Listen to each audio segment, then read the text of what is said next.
Welcome back, guys, or if you're new here, this is Automotive Anonymous, and today I'm just getting everything ready to change the oil, basically doing the first oil change on our Subaru Forester. It's a 2025. This is expected to be the current generation for the next 5 to 7 years, and I haven't found any oil change videos online, plus it's about time to change mine, at least maybe not necessarily for mileage. It doesn't have 6,000 miles.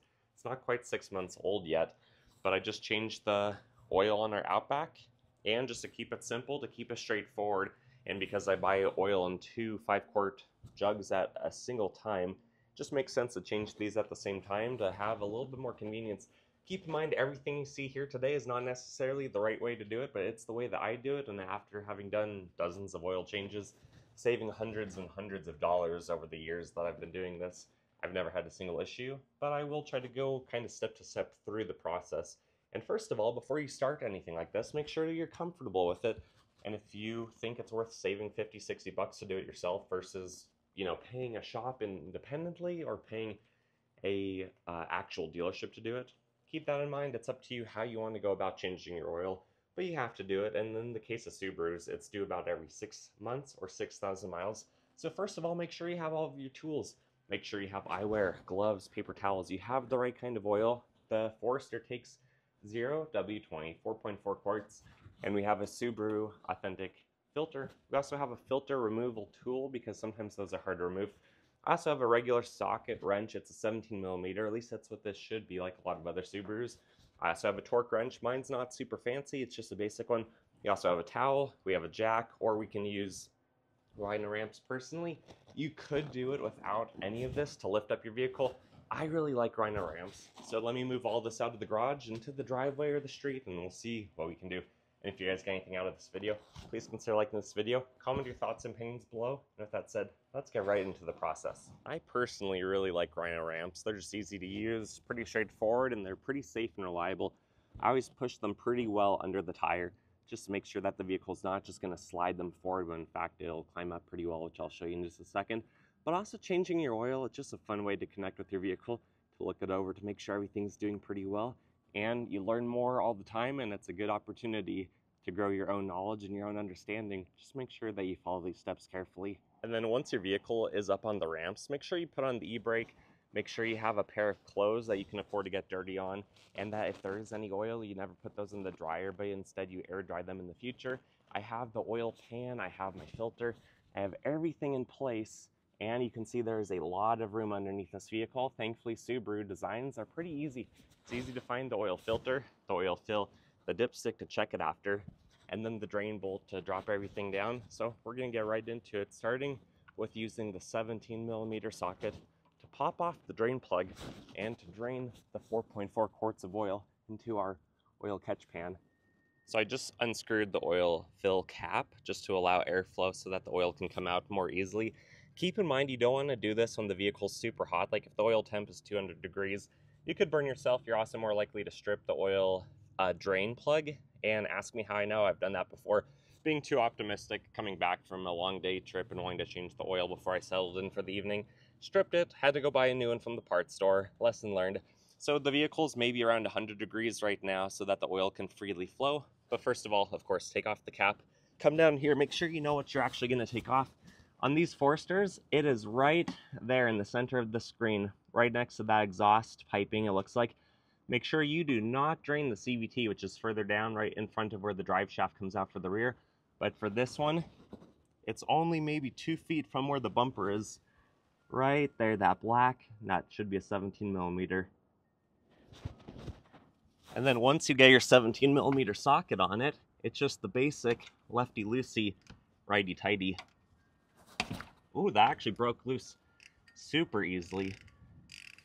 And then as it loosens up, I'm gonna make sure that I have this really close to it, the catch. And I'm probably gonna use my fingers to finish. This is where gloves come in, super handy. There we go. Ooh, it's pretty dark for being only around 16 or 1700 miles. I do recommend you have cardboard or something underneath so that you're not having to clean up oil after the fact. And you may need to move your oil catch drain around a little bit depending on the flow of the oil, how the wind is. You can see it's already shifting over quite a bit. And then paper towels come in handy too to clean this off and then to pull off the crush ring that's on it.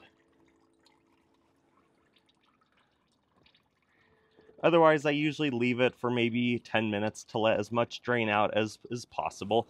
And I'll even rearrange this cardboard just a little bit because I can already tell there's a little bit of splatter coming out on the sides.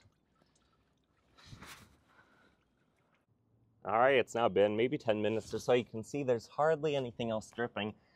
And that's some pretty dark oil, but it really doesn't look any different than it usually does. So now I have the drain plug right there. It's all cleaned up. We're going to open up the new filter. There should be a crush ring in here. Sounds like it's just floating around freely. So there's the new filter, genuine Subaru, and the crush ring right there. So we're going to put this on the bolt, the drain plug. I'm going to wipe off any oil. You can see there's a little bit on the underbody right there. We're going to wipe off where it comes out of, where it's dripping, and then we're going to screw this on. And we're going to start by tightening it a little bit with the socket, then I'll switch to the torque wrench because it's supposed to be set to about 31 pound-feet. But always check your owner manual, don't just take my word for it.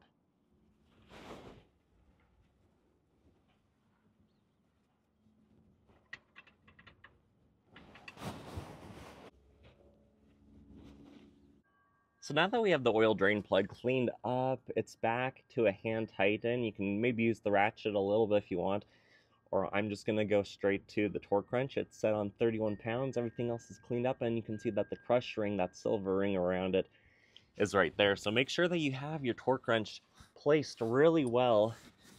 If you can, ideally hold the head of it in place, and then pay special attention to the torque wrench to make sure that you do not over tighten it, because some are more sensitive than others. Some will click, some will beep. This one clicks and you have to really pay attention to not miss it.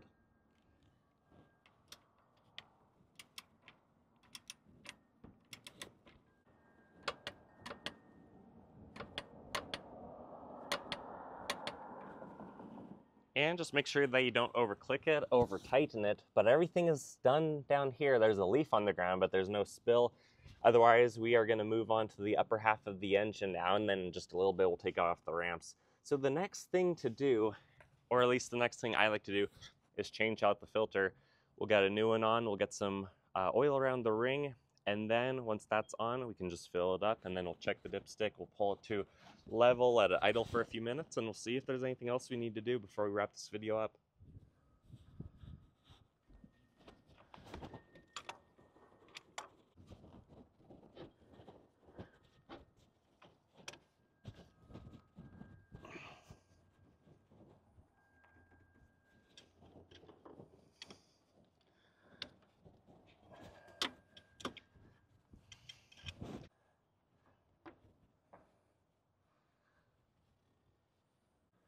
So while the drain plug was not over tightened from the factory, you guys could probably tell on camera that the oil filter was absolutely way too tight, which is why I strongly recommend you guys get an oil filter removal tool. There's a few different types. This one has pretty good teeth on it, and it's the one that I really like.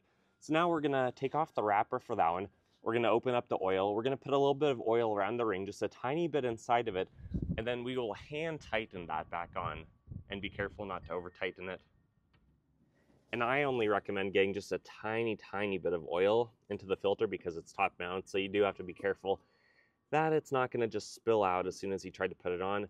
And then just get a little bit of oil and rub it around the gasket, the rubber part right there, just so that it has a good seal and that gasket is not very likely to dry out on you. And then make sure that the actual canister is dried up. And then before you hand tighten it, make sure you get all the shavings, all the oil, everything cleaned up from right in there too. Once everything is as cleaned up as you reasonably can, get the filter aligned, start hand tightening it. These are usually pretty easy to put on. If you're changing your oil on a vehicle that doesn't have a top mount oil filter, which is most of them, you might even want to use like a cup to catch any oil, because those are usually full of oil. These ones are usually pretty empty, so this is a pretty smooth, pretty clean process. And then I usually use just like a shop rag or towel to hand tighten it so you have a better grip, because otherwise my glove on the oil is just going to be slipping and sliding all over the place. I think that's probably tight enough. And then I start putting tools away once I basically know that I'm not going to be using them again. I clean them off, let them go back on the cart, and I make sure that the used oil in the pan is closed up, because you don't want to accidentally step in that or trip over that. Otherwise, now that we have the 5-quart jug open and we have the funnel, we're just going to put the funnel next to the filter right there, and we're going to start pouring in maybe about 4 1/4 quarts. Then I'll pull this vehicle off the ramp, we'll get it level, we'll check the oil dipstick, and we'll see what else it needs before we're done between the low and the full on the oil dipstick.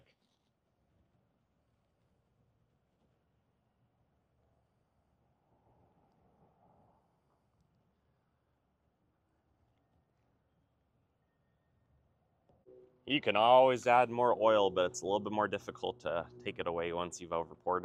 So we're going to tighten that back up, and I'm going to pull it off the ramps, pull it down to the driveway or the street, wherever I feel like the vehicle's pretty well leveled, and then we'll check our levels after this vehicle's been idling for just a couple seconds. All right, guys, the vehicle is off the ramps. I have it leveled. I'm going to check the oil dipstick, and we'll see how close we were.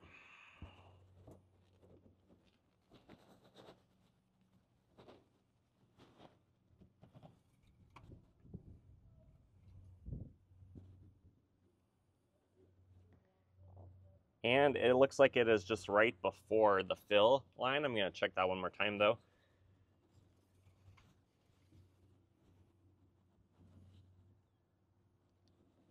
Hopefully you guys can see that.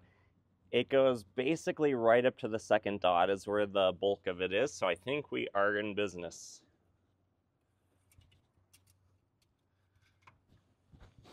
All right, guys, and just like that, we have finished the first oil change on this 2025 Subaru Forester with the 2.5-liter naturally aspirated boxer.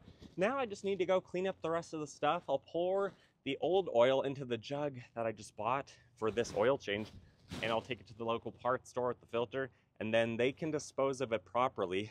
Otherwise, before you drop the hood, make sure everything is back where it belongs, everything is tight, hand tighten up here, 31 pound-feet for the oil drain plug down there. And I think we can move on with our day. So if you guys got anything out of this video, if you thought that this might be a good way that you want to connect with your car and save about 50 bucks in labor, maybe try it yourself. Of course, don't take my word for it. Don't take my procedure for it. My disclaimer, this is just how I do it, and it's always worked really well for me. Now I can reset the trip inside to get this ready for another 6 months and 6,000 miles. And with that said, if you guys got anything out of this video, please consider liking this video. Comment your thoughts and opinions below. Subscribe if you haven't already. And with that said, I wish you guys the best. Hope you take care and have fun changing your car's oil. See ya.